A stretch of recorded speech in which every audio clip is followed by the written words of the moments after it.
আজকে আমরা এসেছি একটু বাড়ির কাছাকাছি, কাগ্গাদাসাপুরা, এটা কাগ্গাদাসাপুরার বেঙ্গলি অ্যাসোসিয়েশন। তো সেখানে ঠাকুর দেখতে এসেছি। শরীরটা করে ভালো তো আমার নেই, তাও মেয়েটার জন্য একটু করতে তো হবেই। দেখাই দেখে, এটা এন্ট্রান্সটা, পুজোর গেট। এ পাশ থেকে একটু তুললাম। কাগ্গাদাসাপুরা বেঙ্গলি অ্যাসোসিয়েশনের এটা 19তম পুজো।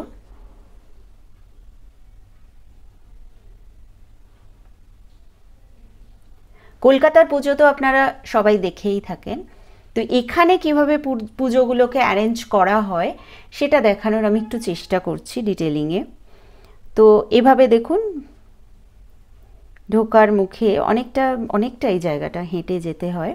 তো তার মুখে এভাবে আলোগুলো রয়েছে সাজানো, লাইটিংগুলো করা হয়েছে। সব আলো এখনও জ্বলছে না, এরকম ছোটোগুলো যেগুলো দেওয়া আছে সেগুলো জ্বালানো হয়নি, মেবি ষষ্ঠীর দিন বলে এখনও জ্বালাইনি।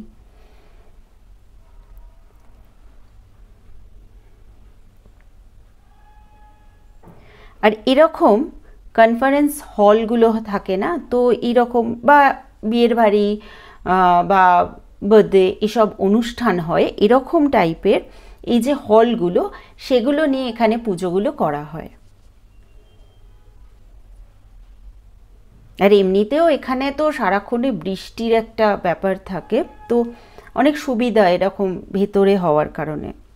দুধারে অ্যাডগুলো দেওয়া রয়েছে, যে বিজয় কিরণ হলটার নাম। এর ভেতরে দেখুন এভাবে পুজোগুলো হয়। বেশিরভাগ পুজোই এরকম হলের ভেতরে হয়, বড় বড় হল নিয়ে তার ভেতরে সিটিং অ্যারেঞ্জমেন্টও থাকে, দেখতেই পাচ্ছেন। একদিকে প্রতিমা আর একদিকে থাকে স্টেজ করা থাকে, তো এই যে পারফরমেন্সগুলো হয় তার জন্য। আর দেখতে পাচ্ছেন স্টল থাকে এখানের পুজোয়। প্রতিটা এইরকম কনফারেন্স হলগুলোর ভেতরে ঢুকলে দুপাশে প্রচুর স্টল থাকে।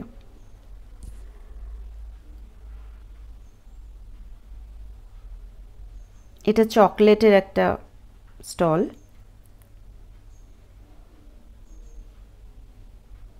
দেখতেই পাচ্ছেন সুন্দর সুন্দর স্টল। এটা ট্যাটুর, হস্তশিল্পর ওপরও অনেক কিছু থাকে। এটা তো অক্সিডাইজড জুয়েলারির ওপরে হার, দুল, চুড়ি এসব ছিল। খুব সুন্দর কালেকশনস, বাট আমি কিনিনি।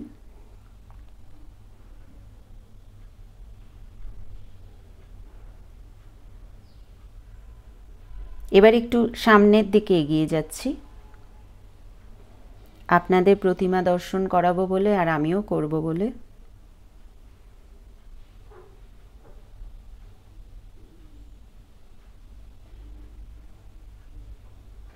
জয় মা, সবাইকে ভালো রেখো মা। এখনো সাজসজ্জা পরিপূর্ণ হয়নি, সেগুলোই চলছিল।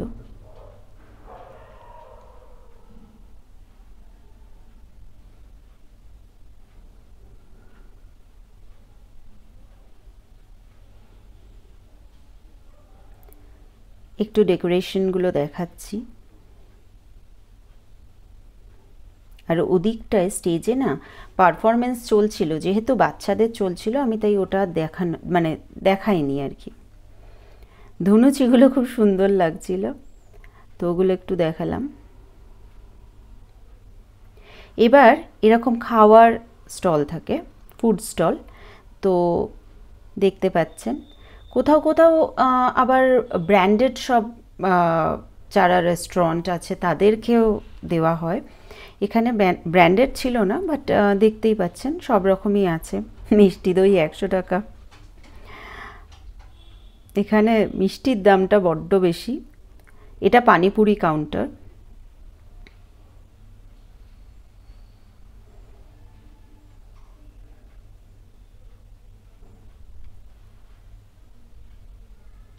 এই দেখুন কত মিষ্টি।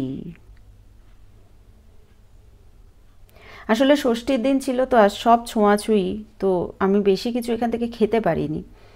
এই আইসক্রিমই খেয়েছি একটু, কারণ আইসক্রিমের কাউন্টারটা একদম আলাদাভাবে অন্য জায়গায় ছিল।